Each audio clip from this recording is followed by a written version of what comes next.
समाधान की तरफ हम नहीं बढ़ रहे हैं, बल्कि और कॉम्प्लिकेटेड होता जा रहा है। दोनों पक्ष बातचीत की टेबल पर क्यों नहीं लौट रहे हैं? प्रॉब्लम क्या है? बात सही है कि आज 100 दिन हो गया है किसान आंदोलन का।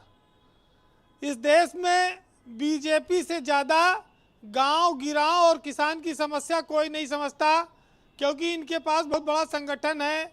इनके नेता गांव गांव घूमते हैं। उनको पता है कि लोग महंगाई से परेशान हैं।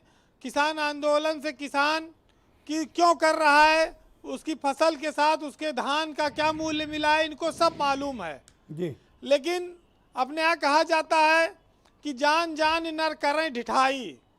तो चूंकि जो सत्ता में होता है वो जो बोले वही अंतिम सच माना जाए, ये प्रवृत्ति चल पड़ी है भारतीय राजनीति में। और उसी के नाते शायद सही बात को कोई स्वीकार नहीं करना चाहता। राजनीतिक दल सत्ता में आते हैं, प्रधानमंत्री, मुख्यमंत्री, मंत्री बनते हैं, लेकिन उनके द्वारा कही गई सारी बात सही नहीं हो सकती।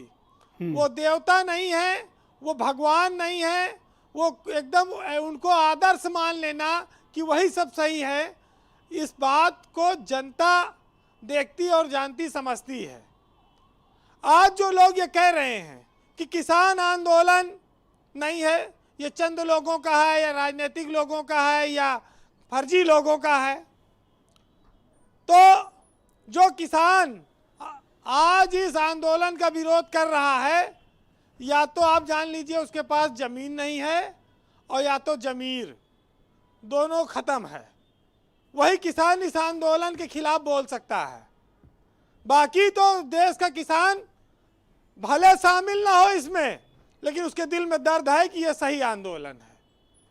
अब ये बात अलग है कि सत्ताधारी दल की अपनी मजबूरियां होती हैं जी, लेकिन बीजेपी पश्चिमी उत्तर प्रदेश में जिस तरह से पिछड़ रही है, उसको अगर वो सचेत नहीं होती है, कोई फर्क नहीं पड़ता इस भूमिका में अगर आप चल रहे हैं, तो आने वाले वक्त में अभी हमारे भाई ने बताया कि 2022 का चुनाव ये सिद्ध करेगा, बिल्कुल सिद्ध करेगा कि मुसलमान, जाट, गुर्जर, ये एक साथ, सिख, पंजाबी, ये एक साथ एक जगह वोट कर सकते हैं।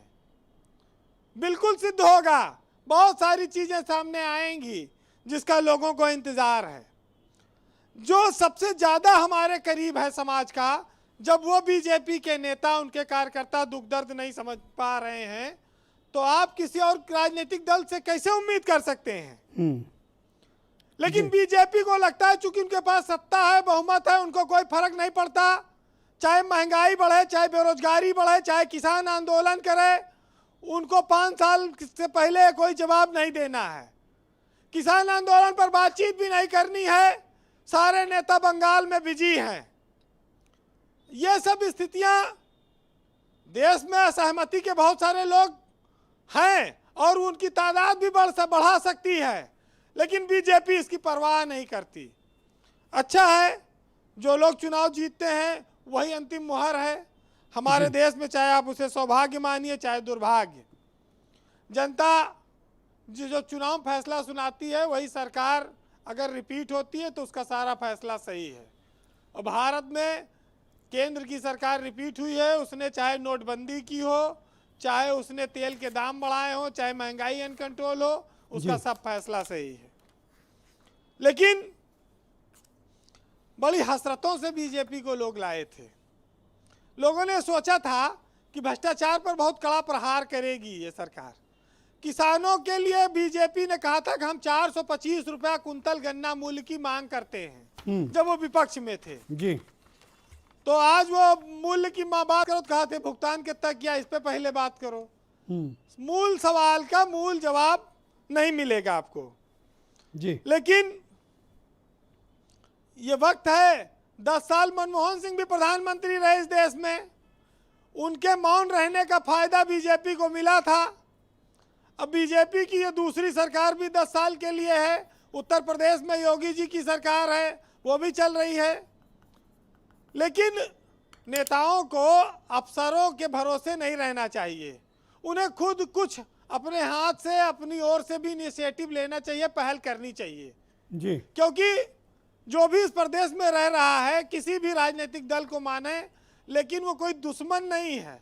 सरकार तो जब कहती हम पारदर्शिता से चाहे आवास बांट रहे हैं, चाहे पट्टा बांट रहे हैं, चाहे छात्रवृत्ति बांट रहे हैं, चाहे सड़क दे रहे हैं, चाहे बिजली दे रहे हैं, तो फिर बिना किसी भेदभाव के वो खुद भी बात कर सकती है, कोई रोक तो है नहीं।